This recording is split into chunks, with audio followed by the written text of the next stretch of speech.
Here's just a quick video on how to freeze dry bananas. So we get these bananas from the local supermarket when they're going a little bit too ripe, and we usually get them for like about $3 a box, which is pretty sweet. So if you're trying to put calories away for long-term food storage, this is a great option because you can get a lot of calories for really cheap. And you're not going to find this at places like Walmart and things like that. This is going to be your small like mom and pop shops, small grocery stores, things like that are going to have deals like this. You can see Michaela just smashing this up and just making it into a paste. And we wanted to try it this way because these are super ripe and we didn't feel like they were going to hold up very well to cutting. So anyways, this is just something that we tried out. We did realize doing it this way though, that the sugar in the bananas just doesn't really stay inside the mash. It kind of bubbles up and kind of foams out. So it would just be one thing that, if you're ever going to try it this way, you are going to get some sugar bubbles coming out of the bananas, especially if they are ripe. So if it were me, I'd probably just always stick with, just cutting the bananas and trying to get them a little bit less ripe than this. But anyway, it's just something to think about.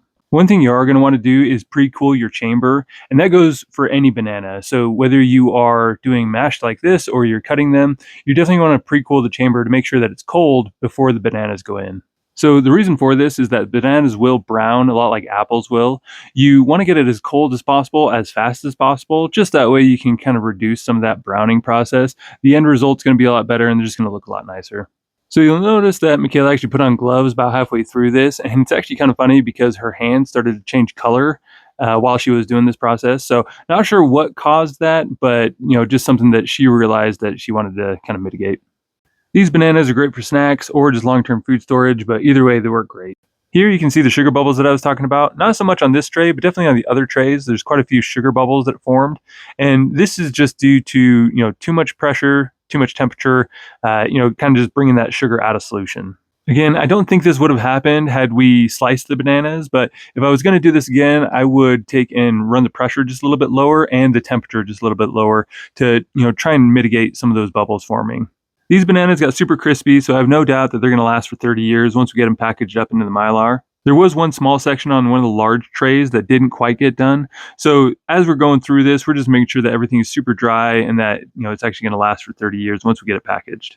Even just a small amount of ice can ruin a whole bag. So what we're doing here is we're trying to break it up and just see and kind of visually inspect it to make sure that, hey, there's no soft spots, there's no icy spots, there's nothing that looks wet as we're putting it in. As always, the oxygen absorbers are kind of important during this step because you don't want to take and do all this work and then forget those. If you do, what'll happen is the nutrients in the food will auto-oxidize. So things like antioxidants and vitamin C are going to auto-oxidize and the food's going to spoil a lot faster. It'll probably only last 6 months to a year without oxygen absorbers, but with oxygen absorbers, it's going to last, 30 years. A lot of times as we seal these, we're going to do a double seal, just make sure there's no oxygen that can get into the bag. I'd hate to do all this work and have it go to waste. And that was a ton of bananas, and we don't really show the cleanup work, but there are a lot of dishes involved in this. So that's just something you want to factor into, your freeze drying process.